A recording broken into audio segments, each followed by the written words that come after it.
is related to how will you use it, where will you use it, how will you use it, and where will you use it. Okay, this is the shape. If we consider this shape, of course, this is a lens. It is little bit bigger in mesoscopic scale. And in this, the question of interest are how much is the size, how is the shape, and the structure and the composition. As this, in this scale, we can treat a very is larger than nanometer or larger than atomic scale. The other important, and that's what we can see in our with our eyes, is the reactor. Inside the reactor, there is a bed of the catalyst. This is the catalyst bed here in the middle, and the gas flows from up to down or vice versa. It is not important, or it is not our story today, but still the shape of this brown part is the catalyst bed is determined by our needs, determined by the flow, the fluid which you will use, determined by how much contact time you need, because contact time is important. What is the contact time? Contact time is the time which is spent during the passage of the reactant or the fluid on the catalyst bed. How long it will stay on the catalyst bed. This is the contact time. This is the contact time of the reaction. Okay.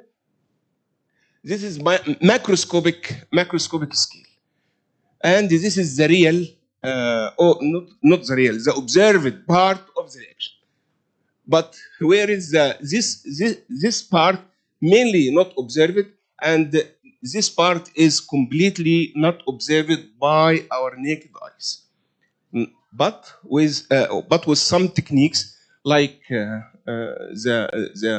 instruments we have just mentioned yesterday, we can observe it. Okay, but with our naked eyes we can't observe it. This part is important because in this part you determine how will you use the catalyst, how is the shape of the grains, and the scale is from 1 to 100 nanometers.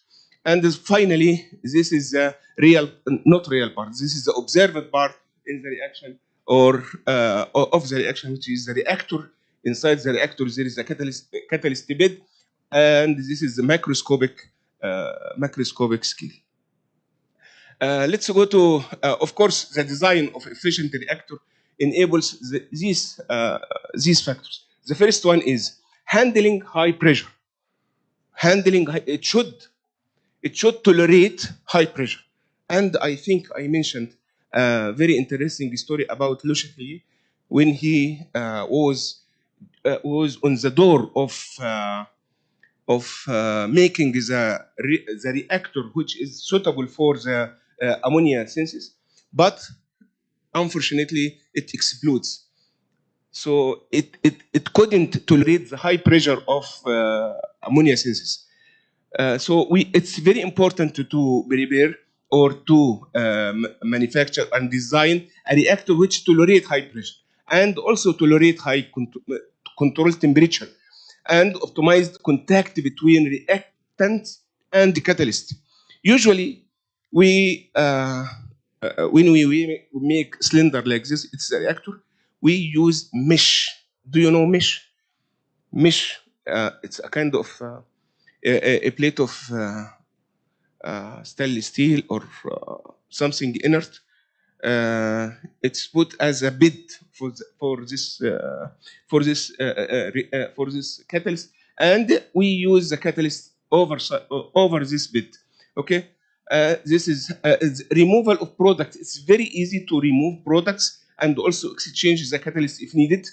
Resistant to corrosion, of course, enables optimum use of energy resources. It doesn't waste many energy, and safe during operation. Of course, it should be safe during operation. This is the reactor, yes, and we put the furnace or the, if we will use very low, very low temperature, we use dewar for nitrogen, liquid nitrogen, which decreases the temperature of the reaction. I think we just finished this part, and this is a just combination of these three images. And let's go to the time scale.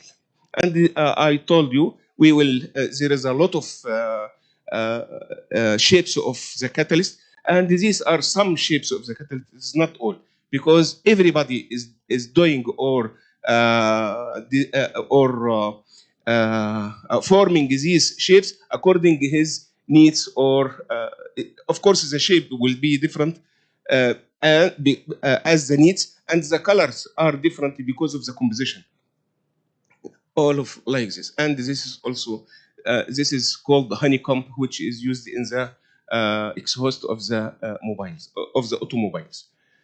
Now let's go to the scale, the time scale. We talked about the distance or the scale of how many nanometers. This is the time scale. Of course, you know that some reactions can be carried out in a fraction of second. It's very small, very fast. However, other reactions may take long time. And these reactions we control or enhance or make a kind of fastening of these reactions by using a catalyst. So catalytic reaction may take in different distances, and also may happen in very small time, and also may happen in large time, or very long time. And of course, some of reactants or catalysts may be used only for few seconds, and the other may last for from 10 to 15 to from 5 to 10 years, for example, in the preparation of ammonia. Now we just finished our this introductory about our talk today, and inshallah, just now I'll talk inshallah about the in situ FTIR status. What's the in situ FTIR status? As I mentioned in the beginning of this talk, in situ means you are carrying out the reaction, or you are carrying out the monitoring or detecting or characterization during the process or during the reaction. Actually, for in situ FTIR, it is very interesting technique, because it's like as you monitor or detect the peaks, like the born of the baby. When the baby is born, you just see it at its zero time. After that, it grows up day by day, month by month, year by year in front of you. This is the same case. It is like, it's very interesting that you see the creation of the molecule on the surface. And you can see how fast it is formed and how big it became. First of all, let me explain a little about this technique. Of course, we use this technique in it is after preparation of the catalyst. We make characterization by these techniques, these instruments like FTIR, XRD, etc. And we may need to check the type of bonds on the surface. The type of bonds on the surface will be determined by using FTIR. We prepare self-support disks. This is the tool, or this is the device, or this is the machine which makes self-support disks. On the left side, it's a kind of, it's called the die, which we add our powder in this die, in this small piece of steel, and we just grind it very carefully, and very grind it quietly, and add it in this machine. Okay. After adding in this machine, we just press to a certain amount of pressure. This gauge show me how much pressure we have. After that, we take it out. It will be a pellet like this in this plastic bag. This is a machine which we prepare the pellet or the disk for in situ FTIR. We use self-support. What is meaning by self-support? When you use FTIR, when you carry out FTIR for any to make FTIR characterization, what do? You just take a very minute amount of your sample and add it to KBR. KBR is a material which is used for spectroscopic techniques, and we add this amount of material to KBR in ratio of 99% of KBR to 1% of this sample. Okay, but in this technique, in situ FTIR technique, we just make the whole pellet or the whole disk from our sample. This is called self-support. Okay. This is a not. This is a system. This is glass system. This glass system is working under vacuum. It should be under vacuum, maybe 10 to the power minus 5 atmosphere. Should be under vacuum. Of course, I will not explain about it so much because we use this system, or of course it's a kind of, this system may change.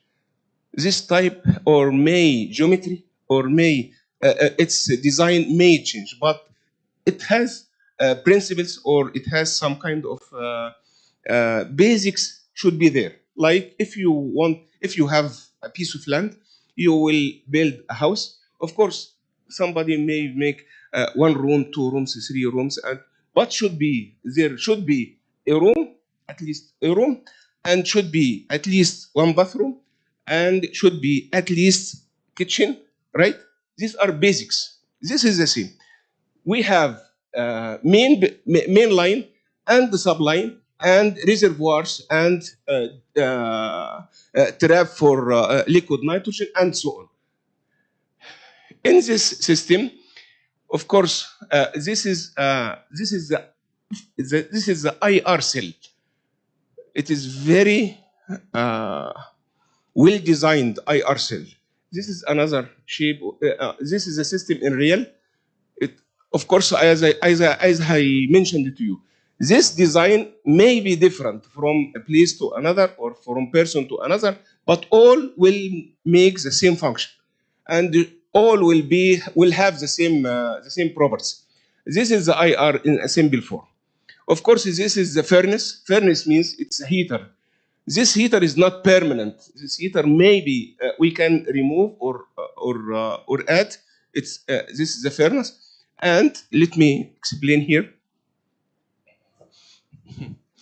All of these are in quartz. There is 2 types of or 3 types of glass. The hardest and the most expensive and the most suitable for this purpose is the quartz. The second one is Pyrex. We use this in Pyrex, not quartz, but we use this in, we make this from quartz, not Pyrex. Not all is in from Pyrex, but these windows, which IR beam goes from here, are made from KBR. KBR window. It's very expensive, but this is KBR windows. These windows are made from KBR. Now you are taking vacuum from here, and what is this? This is sample holder. This one. We add our sample here. Sample, which is the disk that I showed you in last slide. This is the disk. It's here, and this disk is like this. The beam comes like this, and red like this. Of course, this is the furnace, how it comes here. Of course, there is a tape, something like tape here, and we just roll like this. It takes this up to the furnace. and our treatment, our gas, our anything will happen. Then we just roll again to come here to this part, and we're read by IR, something like that. You get very beautiful, very wonderful data that you can explain and try to understand where and when you created the new molecule on the surface. I'll show you here. This is one experiment. This is a in situ FTIR spectra after absorption of CO. CO, which is carbon monoxide, on titanium and platinum and cerium supported titanium. In this experiment, we prepared titanium and added platinum on titanium, then added cerium with platinum on titanium in these ratios that I will show you. Of course, this is titanium. It showed some data, some peaks, and platinum titanium, it showed other peaks. Platinum cerium titanium, it makes modification. Here, I'll not talk about this scientific part of titanium, what's titanium, and what platinum made with titanium, and what is the peaks about which was created after adding platinum to titanium, and what are the peaks or the change of the peaks after adding cerium. Just show you, I will show you the attitude, because if we go deep in these interpretations, it will be useless at this time. Just you will see the attitude of adding something to something and the creation of another thing and how it grows up. These are different samples using the same conditions. But if we, of course, this is alpha and beta titanium 4, and these are parts of carbonated species and the carboxylate and something. Let's go. If we add NO plus CO with the equal ratios on titanium and the platinum titanium, what will happen? Here is the experiment on titanium itself. And you can see some information about, or some peaks about, these are different temperatures, about carbonate and also carboxylate. And these are, you can see here, different species. These are differences between platinum and titanium and the titanium itself. You can see here that this is on the left side CO2 peak, CO2 carbon dioxide. Carbon dioxide means it is CO has been oxidized by NO on the surface. You can see the at room temperature, this peak. At room temperature here, this is very small. By increasing its temperature, became much bigger, and 200 degree it is very much bigger than before. This is in case of using platinum titanium. But in case of using only titanium, what will happen? Nothing. Very small. This is, we don't consider this as a peak, or because it is not due to our catalyst, because there is some CO2 in the gas phase. It may from maybe from air or something, because this cell is still on air, so we don't consider it as a peak. Okay, but this peak grows like this, and no peak here. So this is a difference we can see, and how can it become bigger and bigger with time. Also, there is another difference in here. This is for titanium, but this one, as you can see, it extremely changed with temperature. This is due to platinum, geminal platinum with carbon monoxide. And this is another difference. You can see here, this area doesn't have a change, but this area has extremely changed. I mean, in this way, you can monitor and understand the behavior of the catalyst, of the reaction, sorry. And you can, from this behavior, you can understand the mechanism by time, how it goes and how it starts and how it goes during and how does it end, okay? And this is another experiment. we used here NO plus CO with cerium titania and platinum cerium titania. What is the difference? If we add in this case, what is the difference? This is the difference when we add platinum to titania. These are the differences. But what is the difference if we add platinum cerium to platinum supported on titania? This is only cerium titania, and this is no. There is another one here.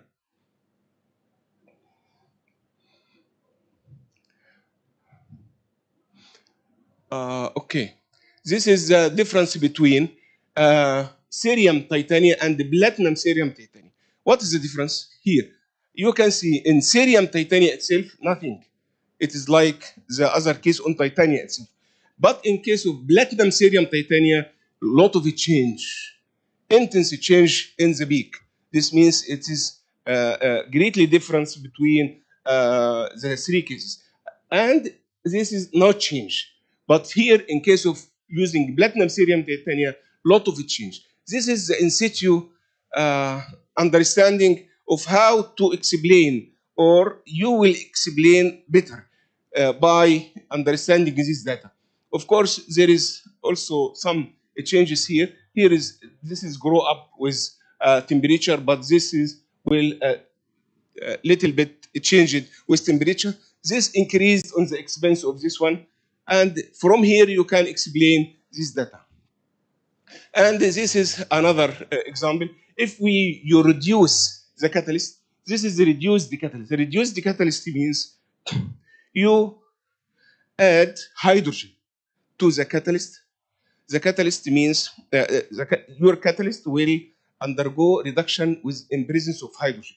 You add hydrogen gas to the catalyst. It will change the oxidized form or the oxide to metal sometime, or less oxidation number. And there is a big change if we use reduced form and or as prepared form. This is as prepared form. It lot of change here, for example, but this is the reduced form. I think from this data you can understand the mechanism where the oxidation occurs mainly by Mars technique or Mars mechanism that we talked yesterday or day before yesterday, because it uses oxygen in the lattice. This means CO is oxidized by oxygen in the lattice and consumated again with oxygen from NO. This means this, okay, because this we didn't have reaction here, but we have good reaction here. And there is another difference, of course, and these are other differences from reduced form and as prepared form. From here, we can say that, of course, this is a third party. And if we use water gas shift reaction, this is water gas shift reaction. CO reacts with H2O, it gives CO2 plus hydrogen. If we use water gas shift reaction, what will happen? Also, we have many difference between the samples together. This is when we use water and we don't use water. When we use water, only this change will happen. This is change. But when we don't use water, this here the changes will happen. I think you can understand here how much the difference between using catalysts to trace the reaction while while the reaction going on. And this is another experiment when we added platinum with zeolite Y. This is the case if we use reduced platinum and as prepared platinum. There is some formate or carbonate species, but here we don't find any change in this carbonate species. Here we can find CO2, little CO2, and this one doesn't have CO2. And these kind of changes you can monitor. And this is when you use CO only with platinum, with iron zeolite. It is very interesting to see the changes here that there is a shift. You can find why this shift, and this peak grow up and this one doesn't grow up, something like this. You can check the changes. Other experiment, we used CO and oxygen with platinum, and you can check these differences. Of course, it's very clear that there are big difference. If you see this big doesn't grow up very high, but this one is very high, you can understand why this happened, of course. And of course, I think my point is now clear. And this is another experiment of using very interesting part of in situ FTIR, which is the absorption of some molecules to as a probe molecule. What's probe molecule? Probe molecule is a molecule you use as adsorbent, or you absorb this molecule on the surface to make changes, or you just like sensor. It is like a sensor. If it combines or contact with the surface, it will show you that if it contact with the surface, it will show you acidic side. Or if it contacts with the surface in another way, it will show you basic side. Then you will see the basic or acidic side with this probe molecule. And the CO, when we use the CO before, I will show you here. When we use the CO before, from here, you can detect that there is platinum 0, platinum with oxidation number 0 in this area. This is probe molecule. That means you understand the composition of your surface, or the oxidation state of your material. And if you go back like this on cerium, for example, where is it? Here. From here, you can see this. This one is for platinum 0, and there is another one here for cerium 4. So you detect that you have cerium 4, even if it's alpha or beta cerium 4. This is crystalline form. Now let's check this experiment. This experiment is using pyridine on the surface of these catalysts. Okay, it shows this data. Of course, there is Lewis acid site is detected here, and Lewis acid site is detected here, and this is always Brunestad acid site. Brunestad acid site is always being small. This one doesn't mean it is very small. No, its peak intensity intensity coefficient is very small for Brunestad acid site, but for Lewis acid site it's high. This means you have Brunestad acid site and Lewis acid site, and this peak is for both of them are coming in here at this position. Here you can read that you have Lewis acid site and Brunestad acid site by absorbing pyridine on the surface of this your solid material in the in situ FTIR cell, which was treated previously in the vacuum system, glass system that I showed you before. I think it's clear how much it's important to treat your sample well and absorb some material and trace or follow the reaction, because here we made several experiments. We added we added carbon monoxide. This is as probe molecule. And we added oxygen, expecting that CO will react with oxygen to form CO2. This means the reaction, if we get CO2, this means reaction will happen. If we didn't get CO2, then no reaction will happen. But fortunately, we get CO2 in presence or absence of oxygen, because CO is oxidized by the oxygen in the LEDs. I think we couldn't explain this if we didn't add this, make this experiment. Of course, this we already explained, and I hope this part of in situ characterization or in situ tracing up or following the reaction is clear before. If anybody has any question about this part, it's okay, please. Before going to short explanation about the applications of heterogeneous catalysis. Okay, let's go. And by the end, we can have questions if you have. For the applications of heterogeneous catalysis, we mentioned before that more than 90% of industrial chemistry depends on catalysis. And more than that, 90% of catalysis depends on heterogeneous catalysis. This means more than 80% of industrial chemistry depends on heterogeneous catalysis. Now we can. So what are the advantages of heterogeneous catalysis? We talked about the difference between homogeneous and heterogeneous, and we will talk again later, inshallah. But let's briefly mention some of the advantages of heterogeneous catalysis. First of all, it increases the reaction rate. Of course, it's increased the reaction rate. If it doesn't increase the reaction rate, this means it is not a catalyst. Okay? It increases the reaction rate, yes. But if we compare with homogeneous catalysis, we may say other words.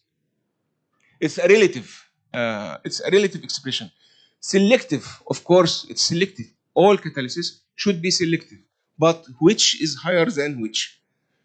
It's selective, okay. Reusability. Yes, it is. This is the main advantage of heterogeneous catalysis: to be separated and reused again, recyclability. And these are some keys, some key characteristics that it has surface area. Yes, it has surface area, but let me ask you a very simple question: which one has more surface area, the homogeneous catalyst or heterogeneous catalyst? The surface area in homogeneous catalysis is a kind of virtual meaning. That means it is not a solid, but we are talking about the contact area between reactants and the catalyst. Which is higher than which? Excuse me? Heterogeneous catalysis? No, it's homogeneous catalysis, because we mentioned that the contact between reactants and the catalyst in homogeneous catalysis is much bigger than heterogeneous catalysis. So the rate and the activity of homogeneous catalysis is higher than heterogeneous catalysis. Why? Because in heterogeneous catalysis, only surface sites are working. The reactants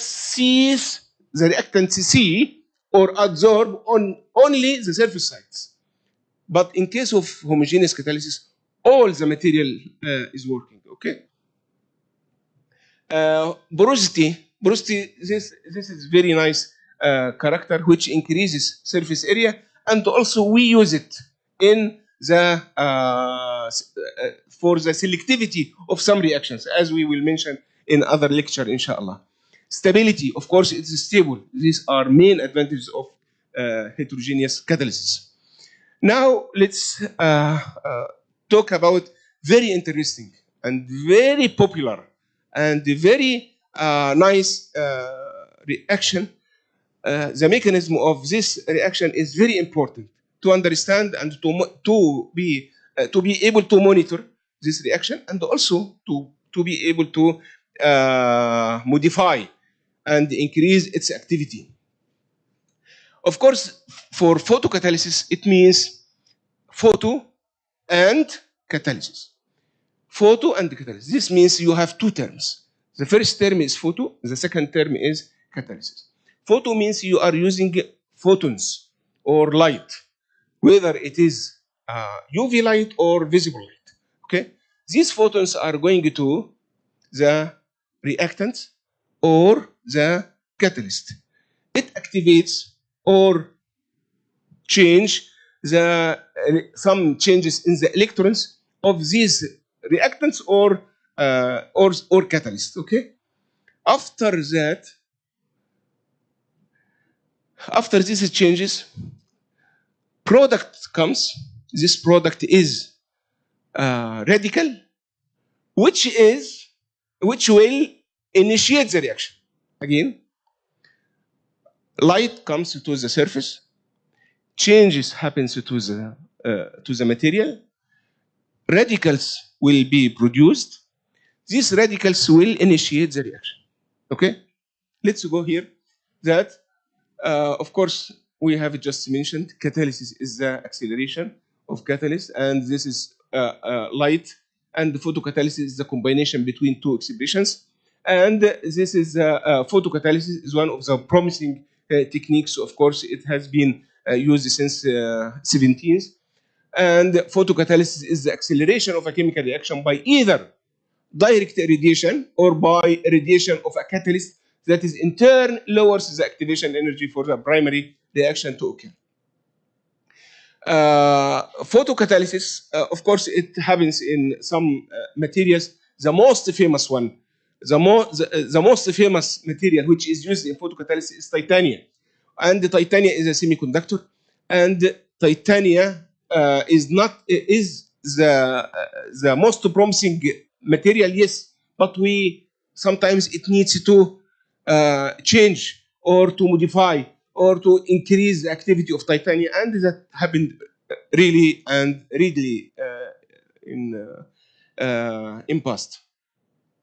If you imagine this is your material, or it has a semiconductor, it has two bands, which are the valency band and the conduction band. If you imagine that you have, of course, the difference between these two bands is the energy gap. If you have an electron in valency band, of course, if you give this electron an amount of energy, it will go to conduction band like this. Of course, this energy should be quantized. I mean, this energy should be limited and fixed number or fixed amount of energy. It shouldn't be less, but it may be higher than this energy. This required the energy between energy gap.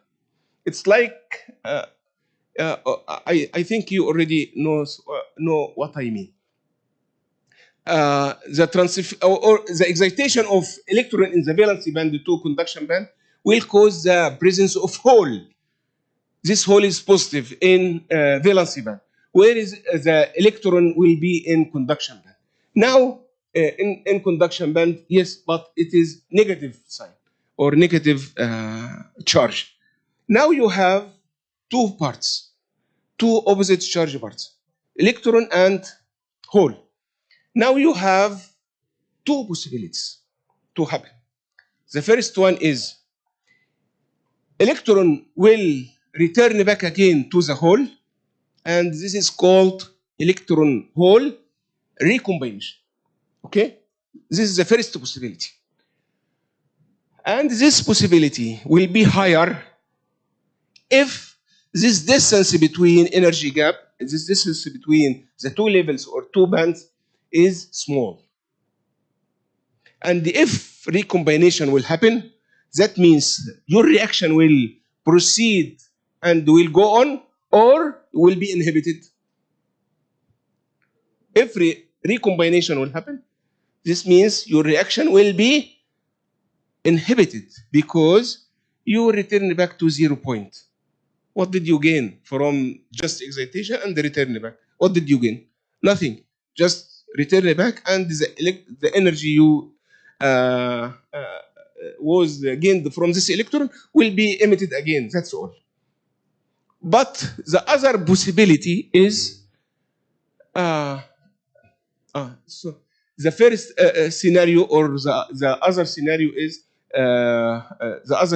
the reduction. This electron will make reduction for oxygen to produce oxygen radical, and in the same time oxidation of water by the hole to form hydroxyl radical. Okay, this is the second possibility. of here is written first possibility. The second possibility is the electron hole recombination. So those are the two scenarios or two possibilities you have. The second scenario, which is electron hole recombination, will be great if the energy gap is small, and will not happen at all if the energy gap will be very high. But if this is good to make the energy gap will be very high, make it very high. This will make good reaction or not. You will forbid electron hole recombination, and all will go without returning back. Will it be good for your reaction or not? It is still not good for your reaction. Why? Because you will need much energy, higher energy to excite these electrons. It's useless.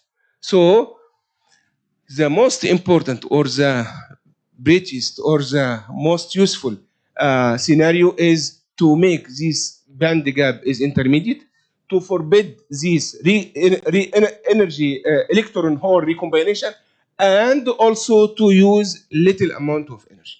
Not little, just intermediate amount of energy. And how it goes. So we talked about the two scenarios. Of course, there are of course, many of you has studied many reactions of photo degradation of dyes, and you use the titania and may use the you made promotion of titania with different metals or different metal oxides, or you supported titania on other supports, and you had better data. Okay, of course, this is a story that we just mentioned now, that this produces electron hole, and this electron hole will be divided like this conduction band and valency band. This is how it goes. This is very simple, of course. We have two possibilities. The first one is you use your beaker or your reactor. Beaker is a reactor. Okay? The beaker is a reactor. Don't feel that the word reactor is very big word, but still the beaker is a reactor. When you use your test tube, you add HCl plus NaOH. This is a reactor. Okay. This beaker, which is a reactor, has our catalyst, which is platinum 25. Platinum 25 titanium is a type of titania, which is a mixture of anatase and rutile, and this is cover nanoparticles. All of them are here, and xenon lamp will be there, and will emit UV to this reactor, and the stirrer will continue. This is a very simple experiment of photo degradation. You add your dye and you add your catalyst, and you make adsorption at the first for some time until adsorption will be completed, and the reaction after that, the degradation will be due to the reaction. After some time, you take some a sample as from time to time at different time intervals to trace or follow the reaction, as we mentioned yesterday. If you remember, we mentioned some data about degradation and UV data. Do you remember this data? Several peaks at the same chart, if you remember. And this is another type of this is another system of photocatalysis. It is double jacket tube. The inside tube has the lamp, which is xenon lamp from up there. It is similar one is inside, and then the jacket. But the inside tube should be in quartz, and the outside may be in Pyrex, no problem. Why quartz? Because quartz will not absorb UV irradiation. And this is thermocouple to this one is thermocouple to measure the temperature. And of course, there is a stirrer, and this is a system. Okay, these are I just brought these to for you to imagine how it goes. And these are the importance of photocatalysis. It has several applications in industry, several applications in as in food industry, and in degradation of dyes, and in the removal of wastes from water and the air, and in preparation of some type of glasses, and several applications of photocatalysis. And I think we can say thank you very much for your attention. And it was nice to meet you today. Thank you.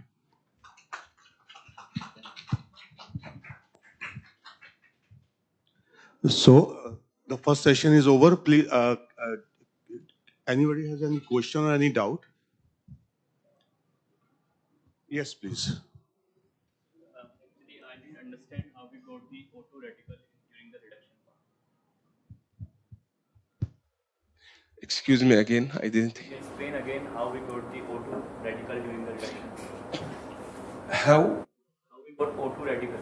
Auto radical? You mean the reaction to form radicals? Okay. Shall you? I finished. Okay. Okay. Do you mean this reaction?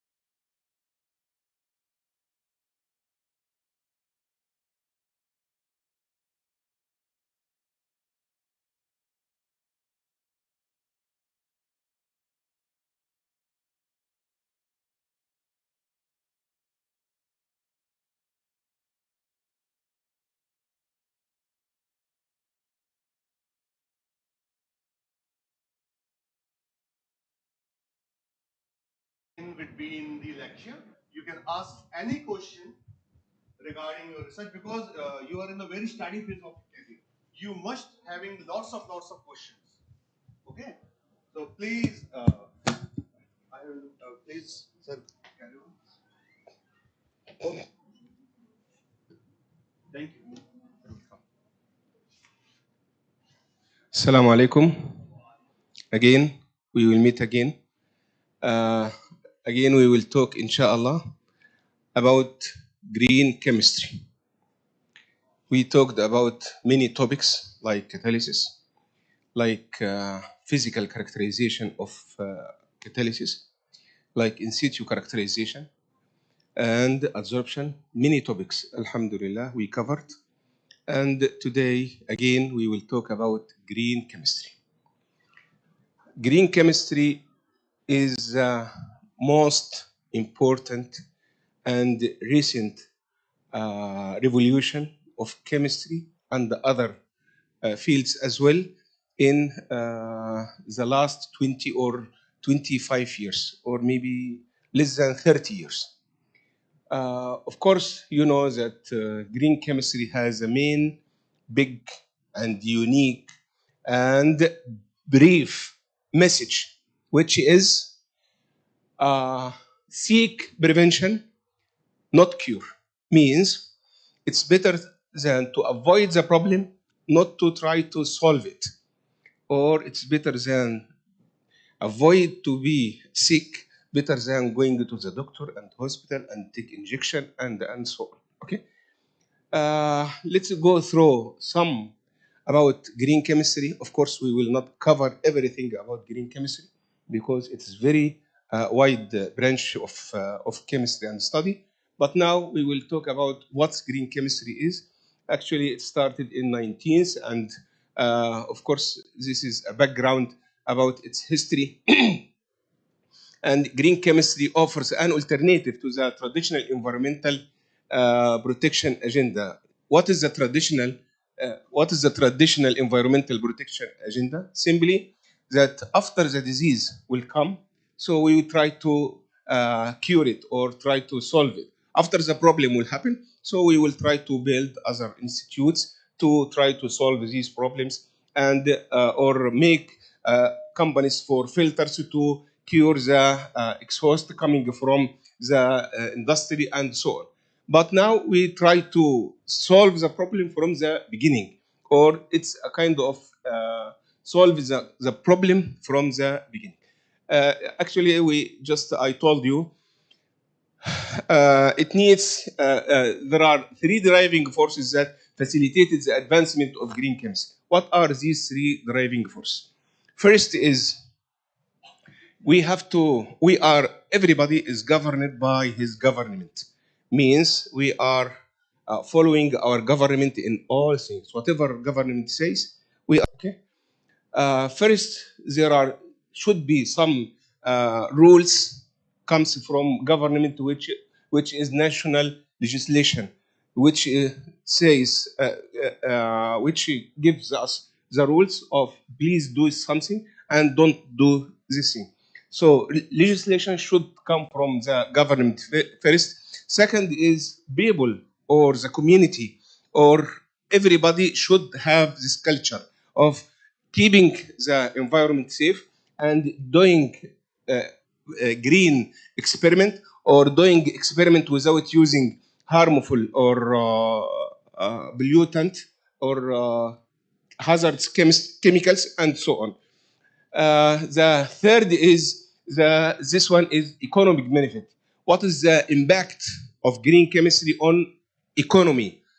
Of course, economy will be impacted in a great way or a great amount, as we will just see in the first slides, in next slides.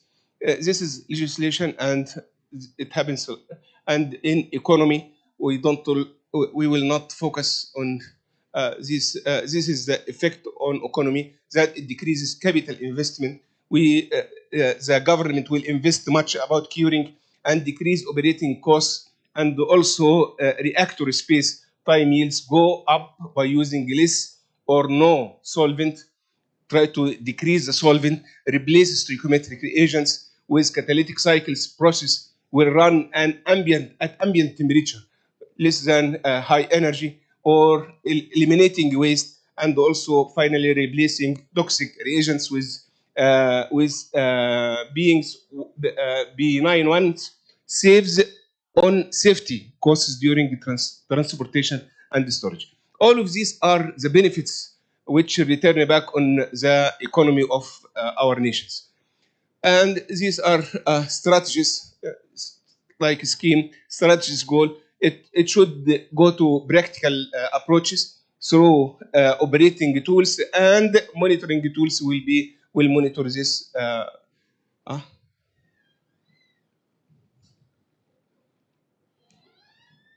What about the history of this of the green chemistry? It started at '69 by Oman, made a kind of article, published it, and then Nixon, the president of the United States, makes a kind of legislation, as we just mentioned, and steps come on, until we reached the 20s until now.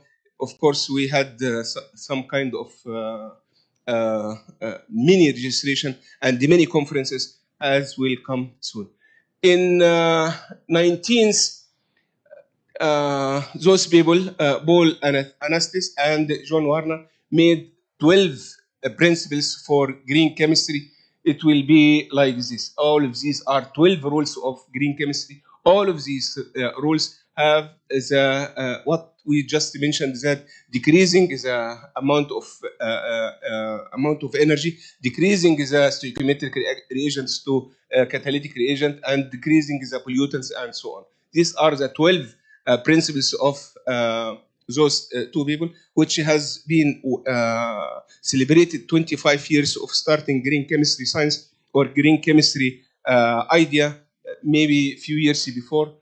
And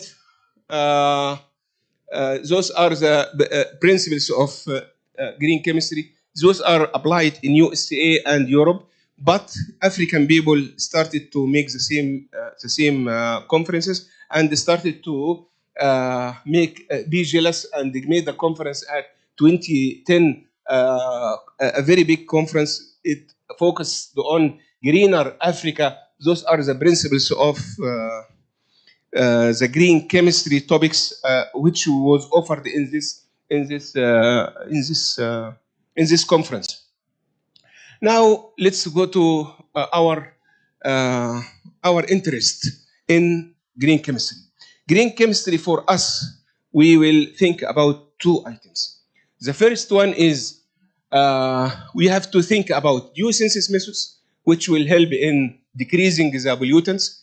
And the other thing is organic solvent retirement, means we have to avoid organic synthesis. We have to use green methods that we will just mention about it. And also we use renewable or initial reagents, which is a way of chemicals, and try to make it dream reactions, and clean reactions and green reactions, like it is called sometimes dream reactions, means it's a dream.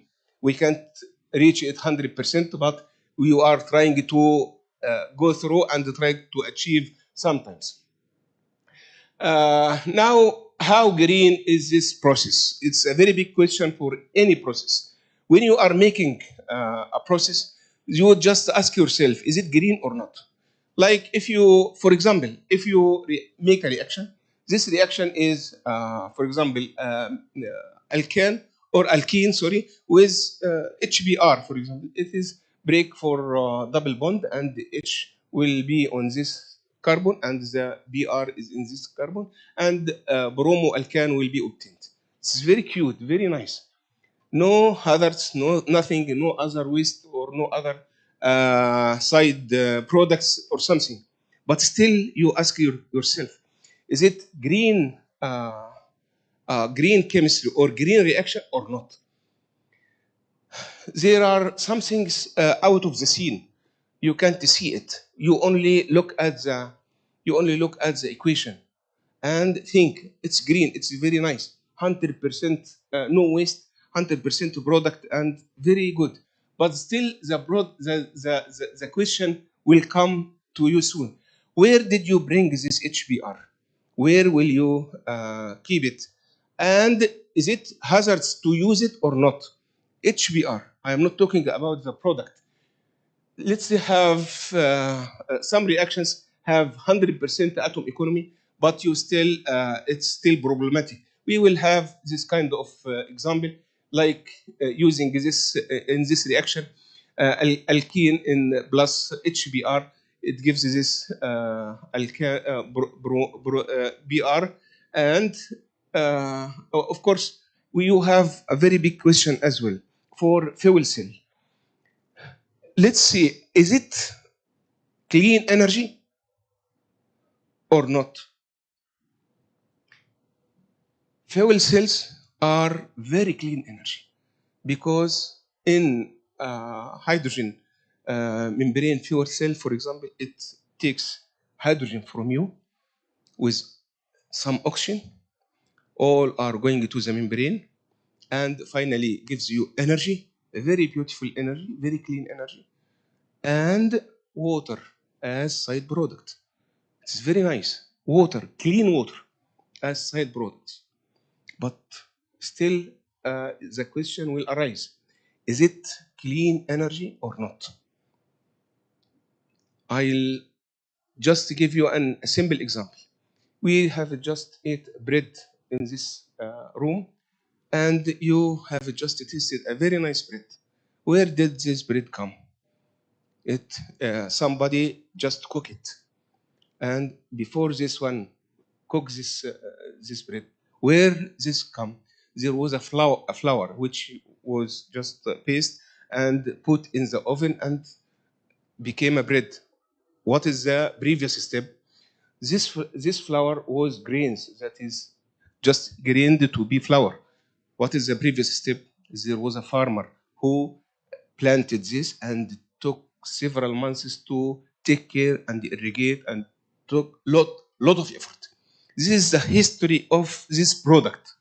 And what about the history of fuel cell? Not only fuel cell, what is the history of hydrogen used in the fuel cell? This is the history of this hydrogen. It should be 100% or 99.99% purity. How can we get this purity of hydrogen? There is no natural source of hydrogen. So we have to prepare. How can we prepare? We have to go to fossils and try to make reactions of these fossils. And what will happen? Let's have this and try to understand how green is this fuel cell. And this will make you to think deeper, not about what you see, but you will think about what's beyond the scene you are looking at. Of course, fuel cell, this is the simplest idea of fuel cell. Hydrogen goes with oxygen to the fuel cell on the catalyst inside fuel cell. Heat or energy will go outside, and water as side product. This is schematic diagram for this process. As you can see, water comes as fuel as a side product. Is it clean and or green energy source? Is it? Then you can see here that it is a kind of this process. Adding this high efficiency to the environmental benefits, no emissions will come, CO2 or NOxes or SOxes or hydrocarbon particulates will not come. So it is very clear. But and the problem is where this hydrogen is coming from. This hydrogen is coming from burning or reaction of fuel cells, of fossil fuels, which are like this. Of course, at very high temperature, 700 or 1100 degree, steam water is with CH4. It give us at high temperature. It give us hydrogen, yes, but with hydrogen there was CO. What is CO? CO is a very dangerous pollutant. We have to get rid of CO, right? We have to get rid of CO. This is a problem. Also, of course, this high temperature, it is against the green chemistry main idea or principle. Because this high temperature, it's a kind of power or electricity or energy. Where shall I bring this energy? It's a kind another story. And of course, and there is another problem, which is hydrogen is from this process is not pure hydrogen. So it has maybe 2% or 3% of CO. So I have to take this hydrogen and purify again and again until I break until the pollutant or CO doesn't exceed 0.01%. This means it is very low amount of CO. Because what is the problem of CO? CO goes to inside the fuel cell and attacks the active sites, which is on the membrane, like platinum or so, on the membrane, and it is inhibited. It kills the active sites because CO attacks metal, and then it becomes poisoned and kills the catalyst, kills the membrane. So fuel cell will go down, and no energy will be obtained from this fuel cell. This is another problem. So several problems from here, and we have to act with these problems. Another source of this hydrogen is a water gas shift reaction, which CO plus H2O equals gives CO2 is another pollutant, and hydrogen comes to the scene here. But and also we need to purify this reaction. After this explanation, how do you think about fuel cell? Is it clean energy? Actually, it reminds me with those action movies, which the hero goes to save a cat or something, very something, okay? And to his way to save this cat, he kills many people. Oh, those are souls as well. Those are humans. Why did you kill them? Okay, but still, he kills many people to save something. Okay, and here we killed how much persons, how many persons, how much pollutants we released to get pure hydrogen to use in the fuel cell. We have to think about this issue. Of course, there is another problem about fuel cells because you use hydrogen as a fuel. If you get this hydrogen, pure hydrogen, you have to transport it from its production area to its usage area, to the place you will use it. Okay, this is another problem. This how to save it or how to store it and how to transport this amount of hydrogen. This is a very long story. Of course, now we can determine is fuel cells is considered as a source of clean energy or not. For its unit, only the unit after obtaining hydrogen is for only this unit, it's okay. But overall picture, we have to reconsider about this issue. Okay.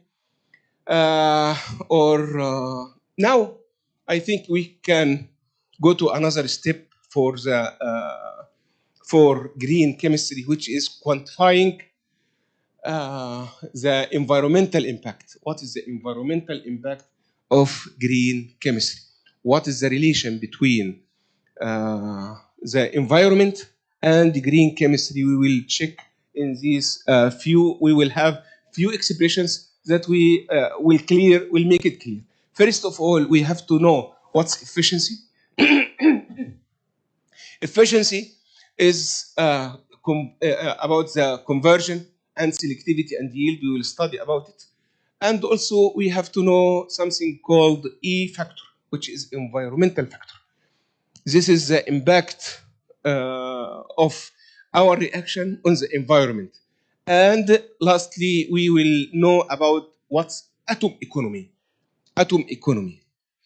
I think it's clear from its name, but we will explain at its time, inshallah. First of all, the conversion. Of course, everybody knows that the conversion is the transformation from reactants to products, regardless the type of product. Means any type of product will be okay. I mean, conversion means transformation of reactants to products and full stop. Is it desired product or waste or something? I don't care. This expression, me care. But this expression doesn't care. Okay? The conversion. The reactant conversion is the fraction of reactant molecules that have transformed to product molecules. Like this reaction, methane plus water gives hydrogen plus CO. Of course, if methane point is the remaining after time goes, if the remaining is 0.3, the converted is, there is a mistake here.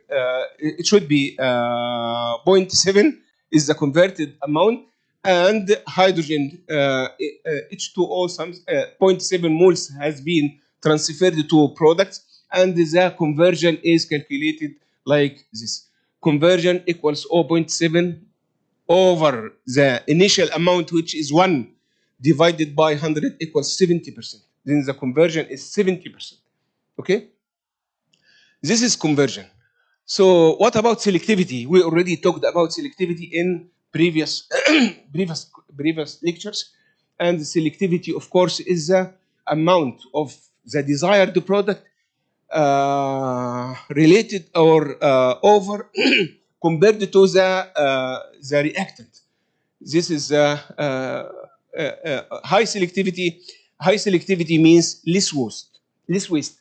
High selectivity means less waste. If I use high selective reaction, high selective catalyst, this means I am decreasing the waste that I get and similar and cheaper separation units. This is good. Of course, if we have many waste, this means we will have many separation units and many costs. This is the equation we calculate the, the selectivity. Percent of selectivity means the desired product over undesired product multiplied by 100, or the products multiplied, or the reacted amount desired by divided by or multiplied by 100. Now go to the yield. This is the third part of the first one, which is efficiency. The yield, of course, the yield, it should be. We have two types of yield. The first one is theoretical yield. If we have H2 plus O2 equals H2O, this is the theoretical yield. Means if I have 1 mole of hydrogen and half mole of oxygen, it will give 1 mole of H2O. This is the theoretical yield. But did this reaction reacted completely or not? At this time, I'll go to real yield. Then the yield can be calculated by this equation, conversion by selectivity, and the theoretical yield we have just talked, and the actual yield, or then the percentage is the actual yield divided by theoretical yield multiplied by 100.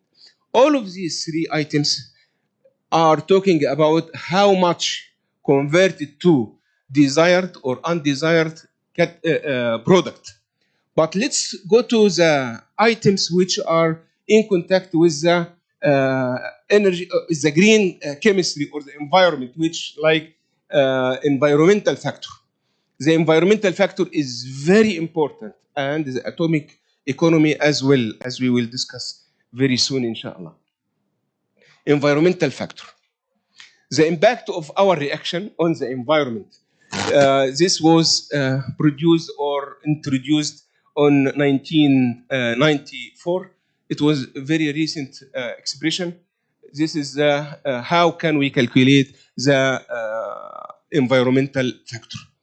It is the waste amount over the products.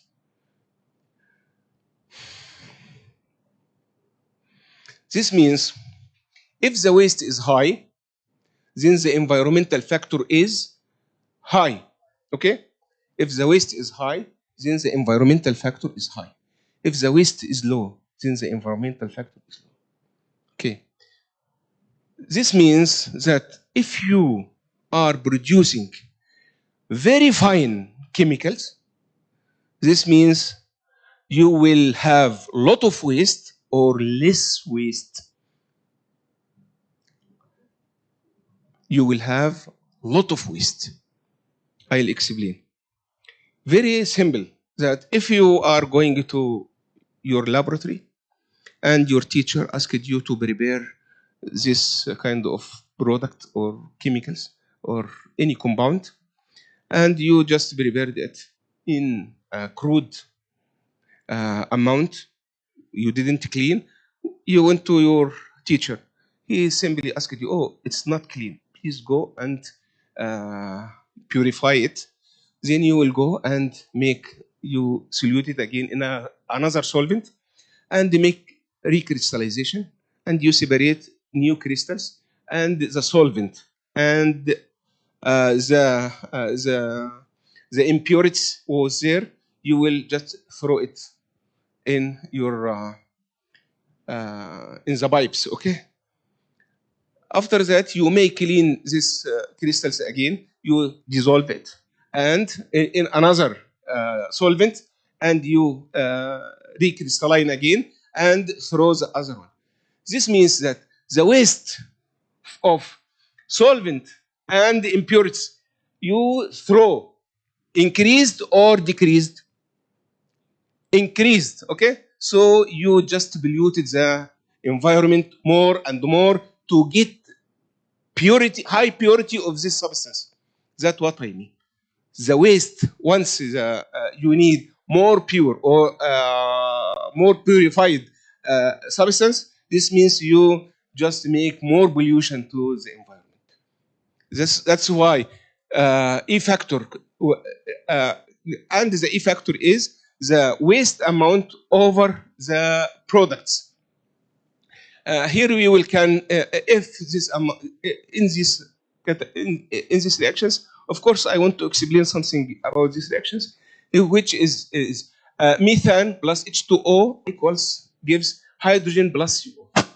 If you are looking for CO in this reaction, this means H2 is the waste of your from your products. If you are looking for H2 is the H2 is the desired product, then CO is the waste. Okay, whatever you have other than the desired product is a waste, even if it's very pure water, as we just discussed in fuel cell. The relation between E factor and the purity of the compounds. How do you think? Do pure compounds have high or low E factor? That's what we get from this table. If we are if we are going to prepare or get oil, make oil refining, then the E factor will be 0.1. 0.1. However, if we go to pharmaceutical and fine chemicals, the E factor will be very high, because to get this high purity, it means that you waste lot of waste. Okay, lot of energy, lot of solvent, lot of waste will come out. But if you don't need high purity chemicals, this means you will not need to make purification. You will not lose solvents and make kind of purification. Okay. So E factor increase substantially when going from bulk chemicals to fine chemicals and specialties. The petrochemicals and the bulk chemicals are the least pollutants, and so on. The smaller E factor and the closer atom efficiency to 100% are the greater process or reaction is. I think it's clear, I hope, and I'll go to the other factor, which is the atom economy. Atom economy, simply, you have learned a lot of time, before, that energy is not invented or is converted to from a form to another and doesn't create it or destroy it. I'm sure you know. The same rule is going to the mass. The mass also is converted to from a form, chemical form, to another chemical form without losing or gaining any amount of mass. This is, of course, you know this. This rule was carried by this man. The mass is neither created nor destroyed in a chemical reaction.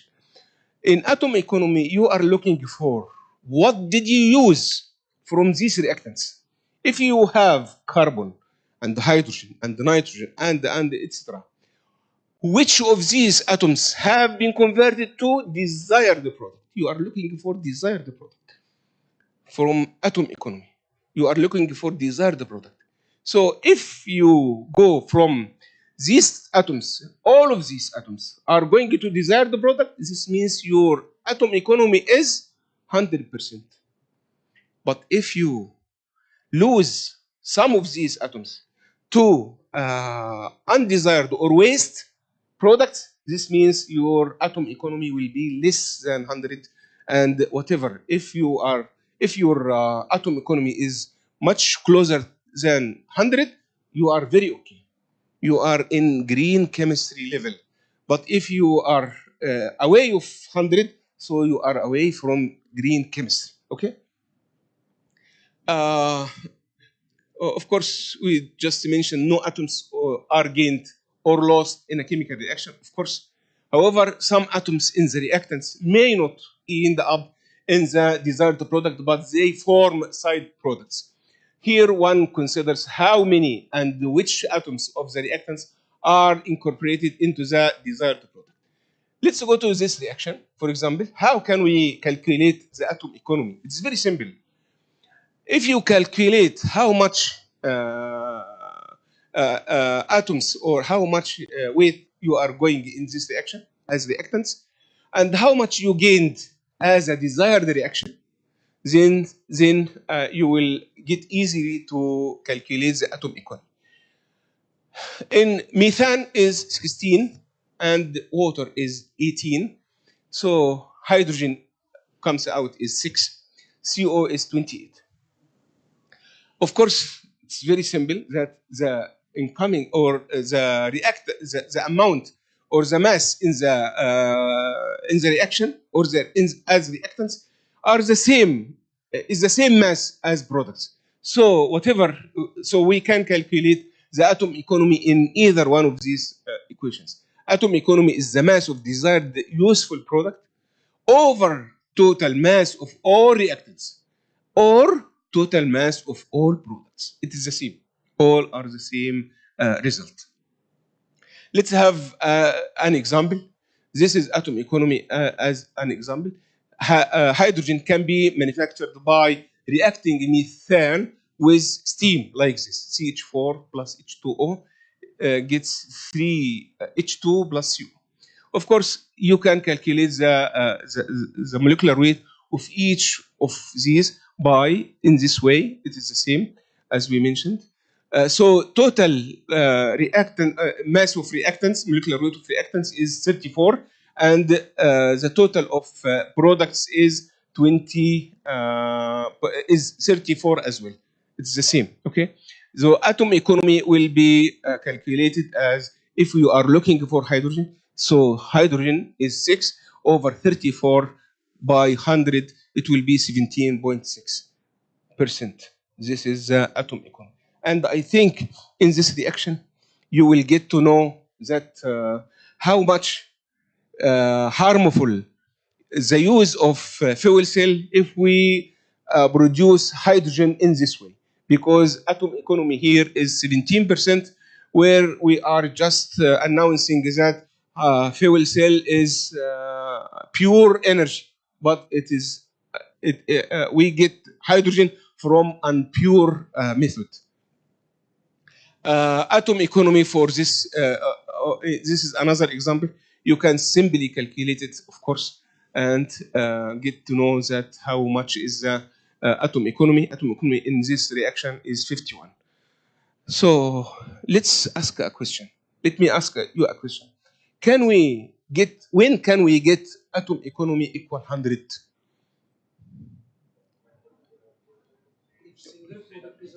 When we get single product. When we get single product, this means you have 100. You have atom economy is 100. How can we get single product? It's a lot of reactions can single product like this. C2 plus C2H4 plus hydrogen equals C2H6.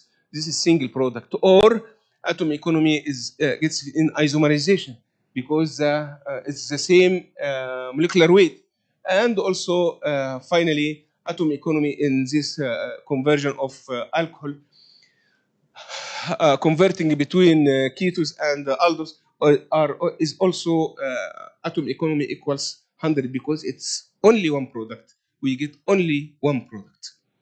This means we can calculate atom economy and get to know that, or can we prepare, we can go without side products to atom economy equals 100. And this is another, you can take a picture of this example. You can calculate atom economy of this reaction. If you need, for example, bromide, how will it be, the atom economy, how much it will be. And there is a stoichiometric oxidation of diphenyl methanol to benzophenol. In this, you will calculate atom economy of this reaction as well. Diphenyl methanol with in the aid of presence of chromium oxide with sulfuric acid, it will get benzophenol plus chromium sulfate and H2O. Of course, we can calculate the E factor and the atom economy. And for this example, as we just mentioned now, we can calculate the atom economy. And I think we can say thank you very much for your attention. and we can calculate this one together, inshallah, after the lecture. Thank you very much.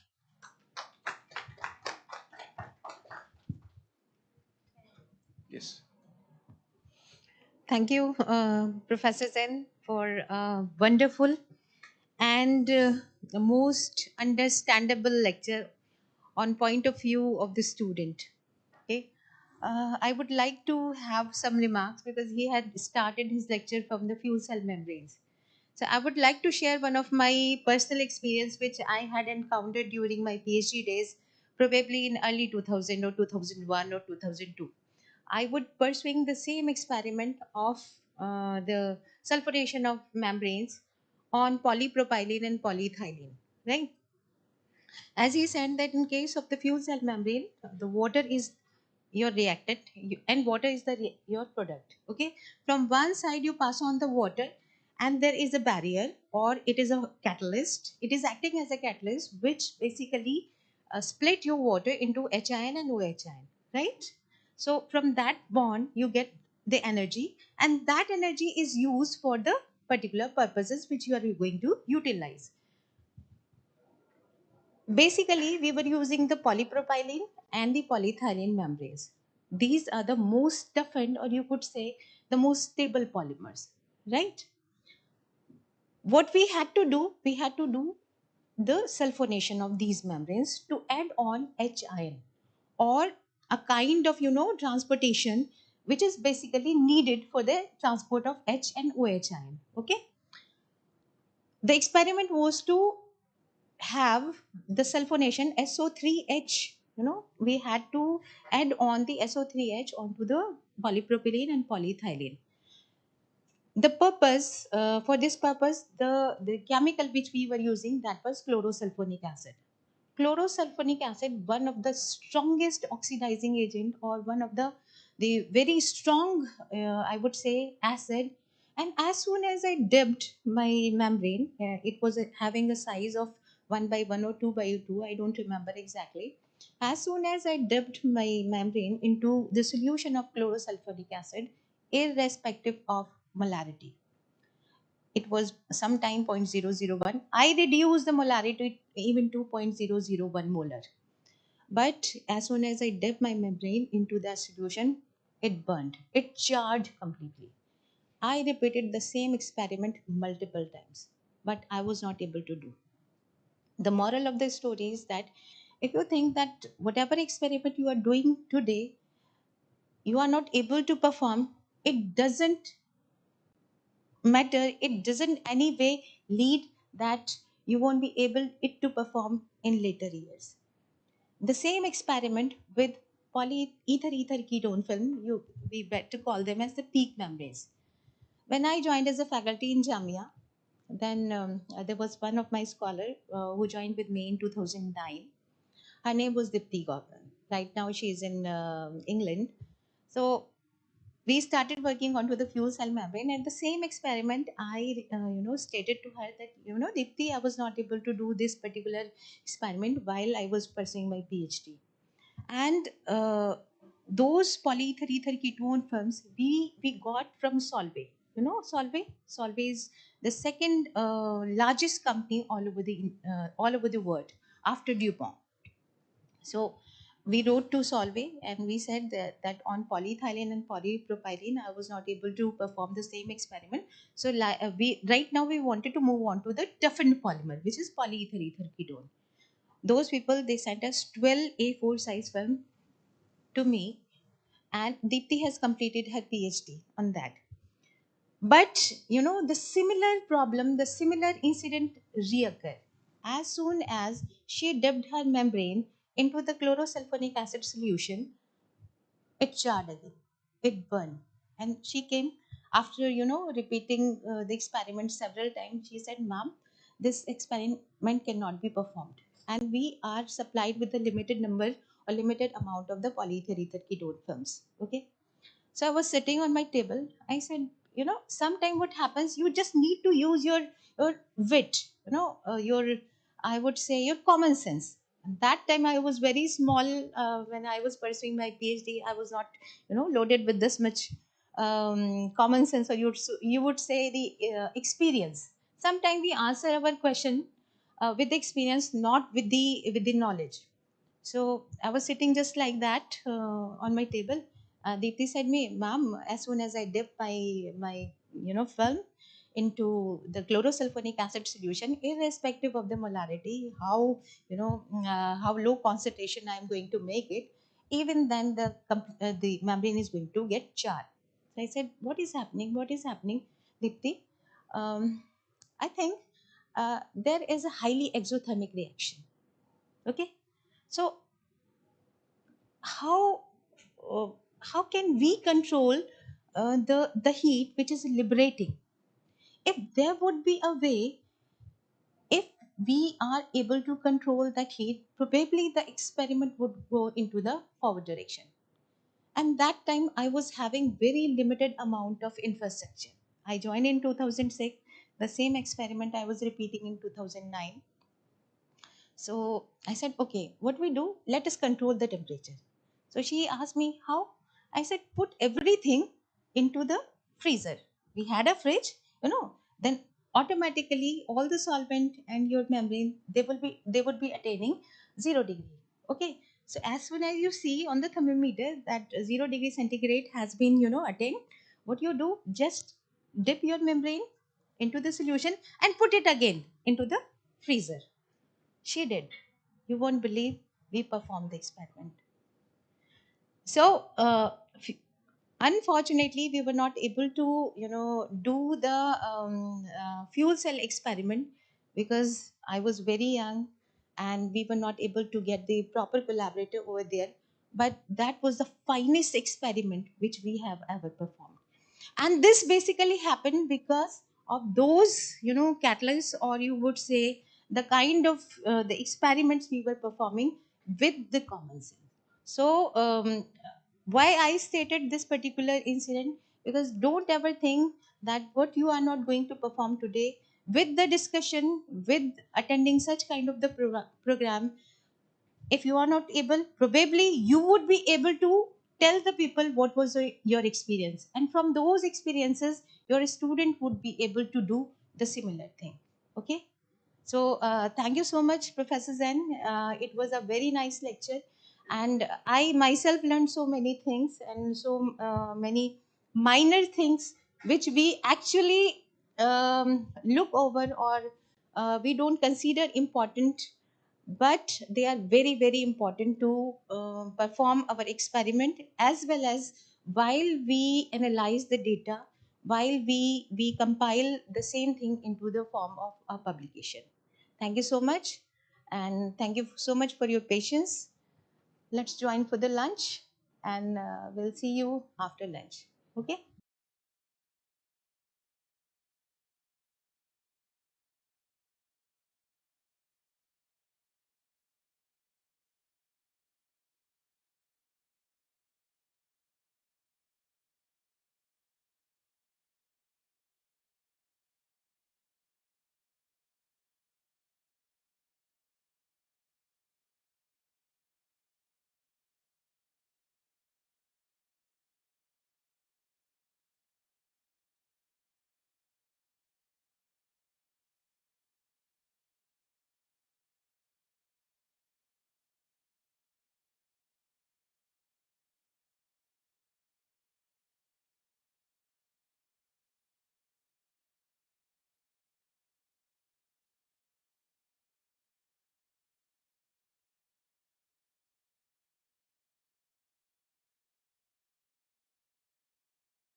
Hello, hello, hello, hello.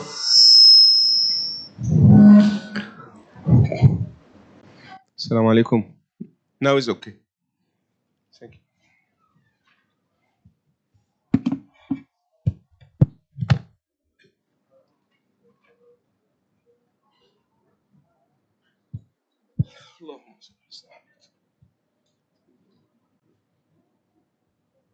Assalamu alaikum.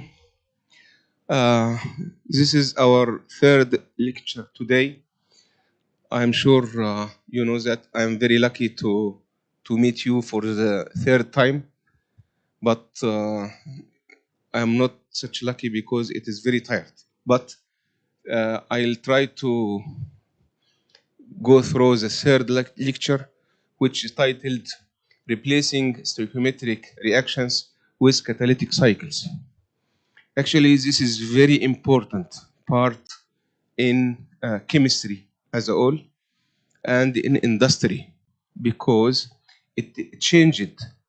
This is a kind of a change of stoichiometric, which is normal reaction, to catalytic reaction. If you remember in the first lecture, we introduced the difference between catalytic reaction and stoichiometric reaction or uncatalytic reaction.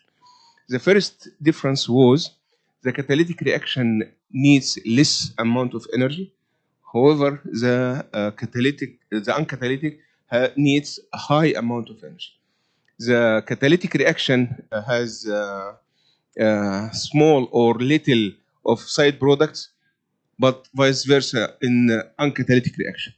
The catalytic reaction has a lot of desired product because of selectivity, but the others in uncatalytic reaction needs has little of the desired product.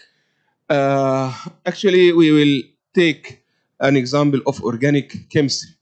Organic chemistry always make reactions in the in functional groups, which most probably has leaving group. This leaving group, like this kind of example, which leaving group all has a problem, little problem, which is this leaving group. If it is very expensive, it will cost you twice. The first one is for buying these additional reagents and also for disposing of the waste. We will have a problem for environment as well because of this reaction. We can see here, for example, Ullmann reaction. This is aryl iodide and with copper in presence of high energy, it gives biaryl plus copper iodide. We have a problem here in this reaction. The first one is this copper iodide, if you calculate, of course, you will know that copper iodide molecular weight is 317 gram for mole. 317 means 317. Means if you make a reaction, only 1 mole of this reaction to get only 1 mole of biaryl means you will have 317 gram of copper iodide you need to get rid of. It has two problems. The first one is you bought copper to make this reaction at first. You spend money in the giving this reaction high energy, high amount of energy. The third very problematic issue is copper iodide. Copper iodide is very heavy, which is 317 gram per mole. If you make 100, if you make 10 moles, 10 moles only, then you will have more than 3 kilograms of copper iodide. You need to get rid of it. This means you have a lot of problem in disposing the byproduct, which is the waste. And I think according to our previous lecture, if you try to calculate the atom economy of this reaction, you will find it very low or very high. It will be very low. The atom economy is very low because most of the amount or most of the mass which enters this reaction is going to waste products. So you will have a problem. This is first. Second is, of course, organic people know that iodoaryls is the best for this reaction, and also they act as living groups. Something. Let's go to the main point of our talk. So we have to replace copper with another material which can transfer this reaction from stoichiometric reaction to catalytic reaction. Catalytic reaction means it will be much easier in energy, better in the product, and the side product will be very small. So let's go to try to do this. Can we do it or not? Of course, if we ask this question, basically, if we ask this question, means it can be done. But we will explain how can we do. We will use palladium instead of copper. Of course, somebody may say, oh, you will use palladium instead of copper. Please, professor, palladium is very expensive and the copper is much smaller or cheaper than palladium. Yes, it's basically you are right. But with on the long run, it is incorrect. Means if we use palladium, of course, its copper is palladium is much more expensive than copper with 200 times. But palladium has a very important character or very important property that palladium can be reduced from palladium 2 to 0 with hydrogen. This is very important. That means it is like you can. It is not disposable. It is not used for one time like copper. It is used for one time, 100 times, 11 times. No, 100 times, 1,000 times, and so on. This means it is frequently used. So it will be on the long run. It will be much cheaper than copper. This is the first issue. The second character is it will not have such problems that copper causes for the environment. Came to the side product of HX means it is much smaller than HX. If we will use, for example, if we will use Cl instead of X, this means you will have only 38 grams per 1 mole. In the previous state or the previous case, in case of copper, there was 317 gram per mole. This was a very big problem. The second is this has another advantage, which is this is a gas. The other was solid. This is a gas. It's easy to remove, but the other was solid. Was very difficult to get rid of. And this is a total reaction will be like this. This aryl halide with in presence of hydrogen and the presence of palladium, biaryl will be formed and HX will be the byproduct. And another, we will have to think about decreasing the this byproduct more and more. How can we decrease it? Of course, if we replace if we replace X with H, it will be much easier and better from the atom economy point of view. Of course, if we use benzene with benzene like this, of course, this is theoretical. It can be, I don't know, I think it's difficult to be done, but this is theoretical. We can think about it, and we can do it one day. Benzene with benzene will get biphenyl. This has 100% atom economy, and of course, there is no waste in this reaction. This is another reaction. It is the same reaction, but using palladium chloride as a catalyst, as a reactant in presence of acetic acid. It will give, of course, only chloride as a byproduct, and the biphenyl will be there. Now this is another example of this reaction. Now we will go to a very important part in kinetics, in catalysis as well. How can we compare two catalysts, one catalyst with another? How can we compare? Of course, we can compare it with the kinetics of this catalyst and the other one. How can we? There are, if you remember, I discussed with you about the active sites. People try to compare catalysts to each other with the life of this active site. How can we calculate the life of the active site? Simply, we calculate how many of the reactants will be converted to products on this active site.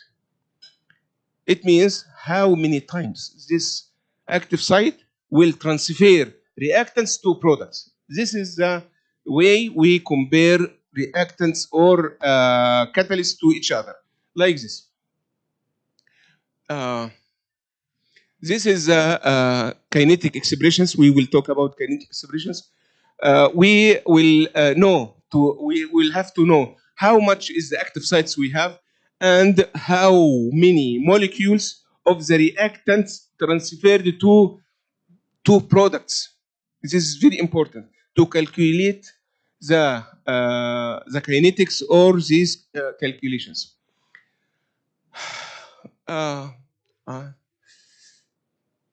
First of all, we will talk about turnover number.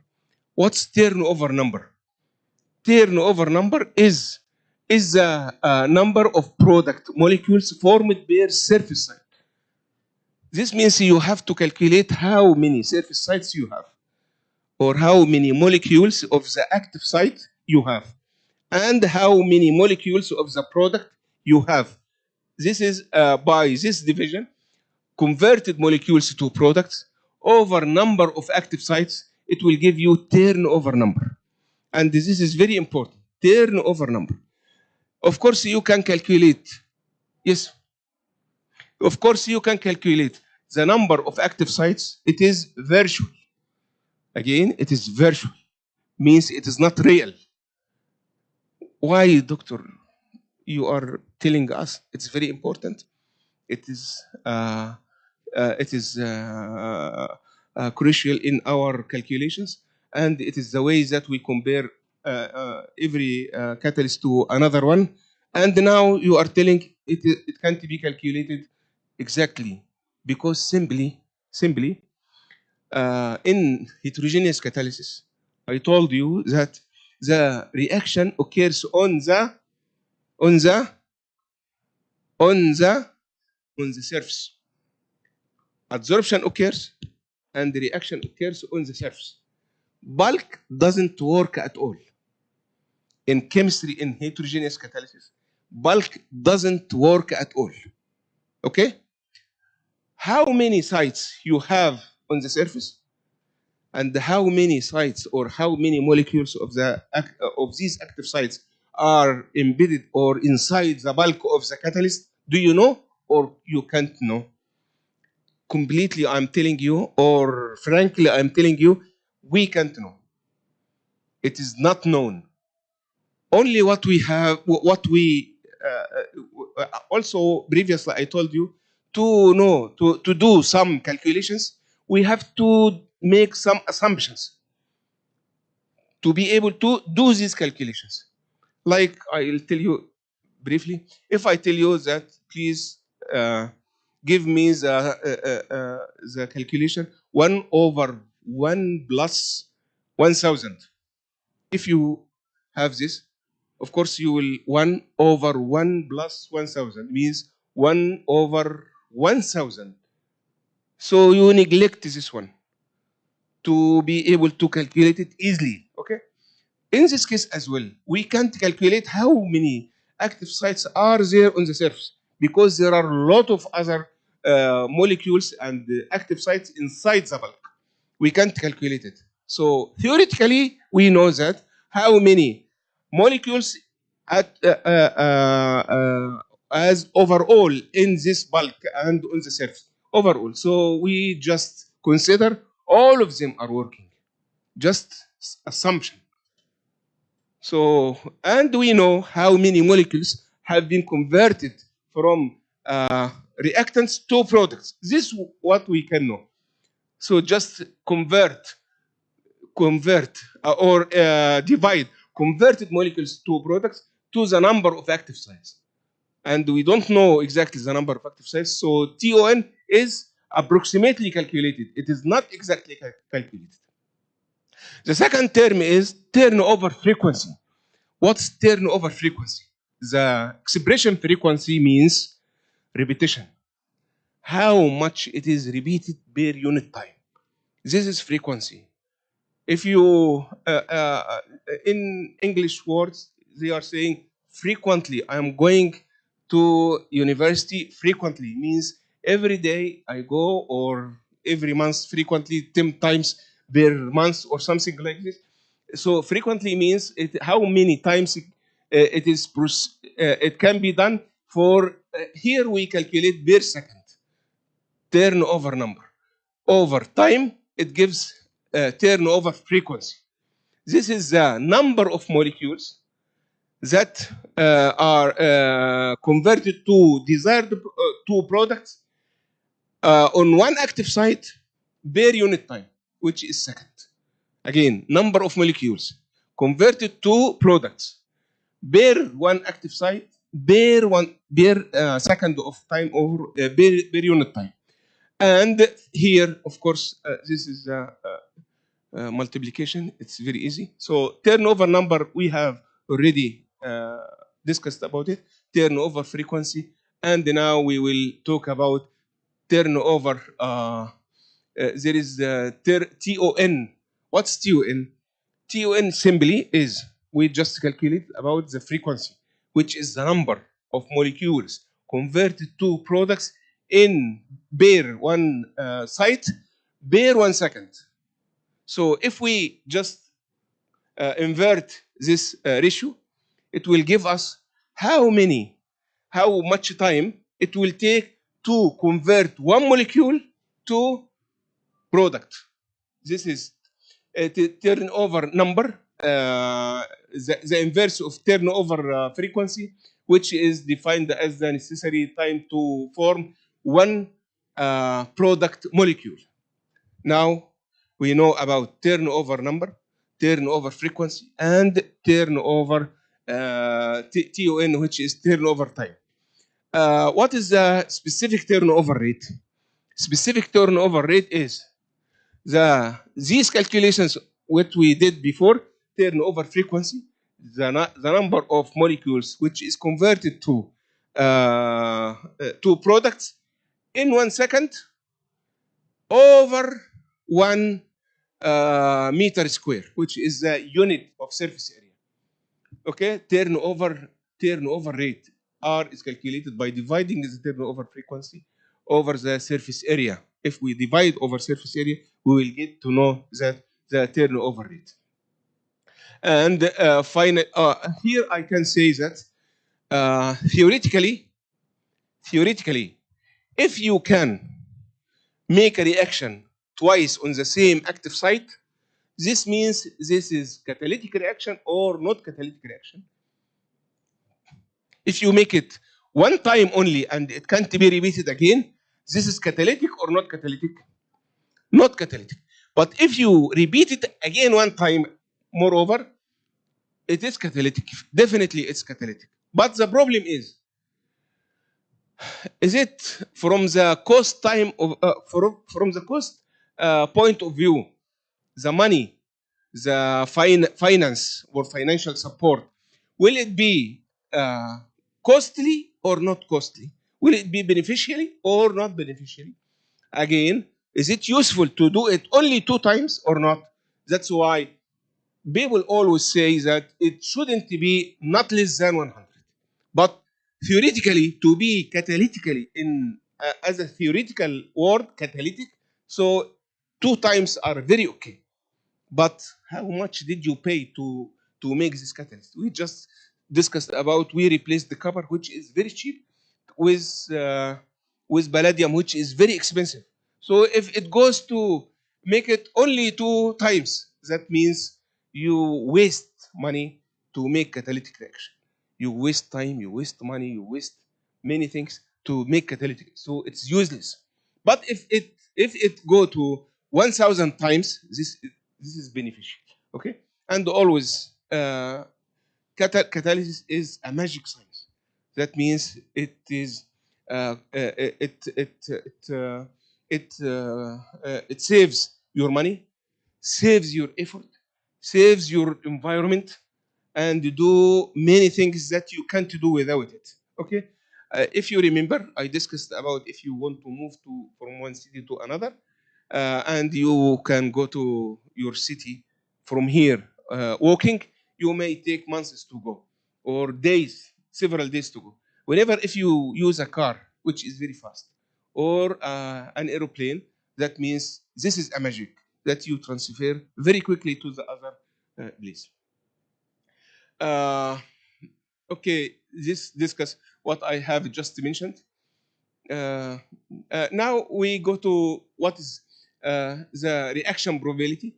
Reaction probability is how frequently, or what is the probability of completing this reaction. Of course, it can be calculated by it is the rate of formation of product molecules divided by the expected collisions that can be done in this reaction. Of course, we discussed also about collisions, that collisions should have two main characters, or two main things should be provided, which is number one, direction, which is the orientation, direction, as your sister just said. Second is energy. It should have enough energy and orientation. And I think if anybody have any question about what I am just told you, please let me know. If not, we can go to other part of the lecture. Okay, we can go to other part of the lecture. This is the second part of our lecture, which is the affinity. Affinity. Affinity is very important. What's affinity? Affinity is the uh, is the attraction, or the loving sense between reactants and the surface, or products and the surface. If of course this is discussed by several people, and especially somebody is called Sabatier. He added a very important principle. We can just ask this question: what is the effect of binding forces between the surface and the reactant molecules? If the binding forces between surface and the active molecules is very high, or very low, or intermediate, what is the best thing? I think we can only have this scheme. It's very simple. Oh, just return back. It's very simple. If you can see that A plus B will be absorbed in the surface, A plus B will react on the surface to form TS, which is the transition state. And this transition state will be converted to product. And this product will leave the surface, which gives the empty surface or clean surface, which again will have absorption of A and B and so on. This is catalytic cycle. And if we cut this catalytic cycle at any point, what is the point? At any point, if you cut this catalytic cycle, like if you didn't make absorption of A and B on the surface, or you didn't make desorption of B on the surface, if you didn't make absorption, means that there is no attraction between A and B and the surface. That will not, it will not make any absorption. This is the interaction is too low. No absorption will occur. This means no reaction will occur. And on the other hand, if P still stick on the surface, it didn't go out, it didn't leave the surface, no desorption. This means it loves the P loves the surface very much. There is great affinity between the surface and the product. This means no reaction will occur. Why? You just did reaction and the P is formed. Yes, P is formed, but it didn't leave the active site for another A and B to be absorbed, and the cycle will go on and one time, second time, and third time, and so on. This is called poisoning of the surface of the active of the catalyst or the active sites. Poisoning. Poisoning means it kills the active sites. It kills the catalyst. This so the affinity from this scheme, Sabatier just mentioned that the absorption of A and B to the surface will be difficult. If the absorption is will be difficult, means the interaction is too weak. This means no reaction. And if the reaction is so strong or too strong, this means also no reaction. So he concluded that the catalyst is said to be poisoned by the reactant if it's too strong. The successful combination between the catalyst and reactants is when the interaction is not too weak, but also not too strong. It should be intermediate. And even in all of our life, we just check or go in intermediate. We shouldn't be in extreme, either to the right or to the left. This is an example. Shows the binding between catalyst and reactants. Of course, you can see here that if this is a clean surface and metal will take formic acid. Formic acid will form on the surface metal formate. And then metal formate will be decomposed to CO2 and H2O, which will leave the surface and give clean surface again. This is, of course, we repeat this cycle again and again with different reactants and different examples, but it is basic in catalytic reactions. In this surface, in this reaction, we have some things. In this scheme, we have some things to tell you. The first one is each formic acid should have attraction with the metal to be absorbed on the surface like this. And when it is absorbed on the surface, it forms metal formate. Metal formate. What's M? Where did you bring this M?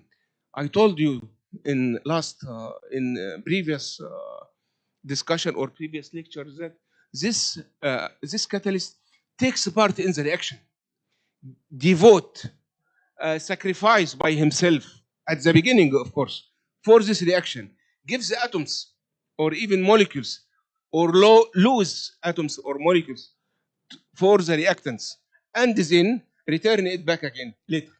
Here we can see that metal will form metal formate. Metal will form metal formate with formic acid. Then after decomposition of metal formate to CO2 and H2O, which are the products, we have two steps here. The second one is the desorption of CO2 and H2O from the surface to give clean surface. The first is the formation of metal formate, and the second is desorption of these products. Sabatier studied the effect of metal to know how it goes, how this reaction will go. He studied this reaction over several metals, as we can see. This is the reaction rate, and this is delta HF, which is the heat of formation of metal formate. And he noticed that increasing the heat of formation at the beginning leads to increase of the rate of reaction for these metals: gold, silver, rhodium, platinum, and iridium, until this at the peak. Okay. After that, although the heat of formation increased, but the reaction rate decreased. He discovered that at the beginning, the heat of formation and the formation of formic acid is rate determining step. When it is rate determining step, this means increasing of heat of formation will lead to increase of the rate of reaction. I am sure you know what is rate determining step. Rate determining step is the step that determines how fast the reaction will go. It's like when you go with your little brother or sister on the street which is 2 years old, who controls the walk of course the little man will control your walk. Okay, this is the little man, RDS, rate determining step. In Arabs we say that الضعيف سيد الركب, which means the weak man who is the king, is the king of our walk, because we should walk in his speed. But after by the end, the rate determining step is being the desorption of CO2 and H2O from the surface. This is the rate determining step. Then the best conditions for getting more decomposition of formic acid is the intermediate values of the rate of adsorption and the rate of desorption. When the rate of adsorption and the desorption are intermediate, then we get the maximum catalytic activity. And this is again Sabatier principle. It discusses what we just said. And this figure is important figure because this is the delta HF and the rate of reaction that we just discussed in earlier slide. And this is another figure which shows that this is the temperature to complete the reaction, and this is delta HF. At this point, which is this point, this is the temperature. Of course, high catalytic activity means you can go in this reaction at less temperature. This is the high catalytic activity. Okay, at this point. This one. At this point, we can say that again he is telling what I have just mentioned several times. And thank you very much. Thank you. If anybody has any question, I am okay to discuss with you.